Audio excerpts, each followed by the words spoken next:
শোনো, তোমার না আমি কোনো কথাই শুনতে চাই না। মাকে ডাকো, মায়ের বিচার করবে। এই কি হয়েছে রে তোদের? এত চেঁচামেচি কিসের? দেখো মা, সবসময় বৌমার পক্ষ নিয়ে কথা বলবে না, তুমি আমার মা, আমার পক্ষ নিয়ে কথা বলবে। আচ্ছা বাবা, আমি তোর পক্ষ নিয়েই কথা বলবো। কি হয়েছে বৌমা? আচ্ছা মা, তুমিই বলো, এই বাড়িতে সব থেকে অকর্মণ্য কে? আমি না তোমার ছেলে? কেন আমার ছেলে? আমি তো ওর পক্ষ নিয়েই কথা বলবো। আচ্ছা এটা বলো, এই বাড়িতে সব থেকে বেশি অশান্তি করে কে? আমি না ও? কেন ও? আমি তো ওর পক্ষ নিয়েই কথা বলবো। আর এই ঘরটা সব থেকে বেশি নোংরা করে কে? কেন ও? আমি তো ওর পক্ষ নিয়েই কথা বলবো।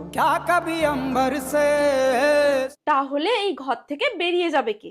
আমি না তোমার ছেলে? অবশ্যই আমার ছেলে, আমি তো ওর পক্ষ নিয়েই কথা বলবো।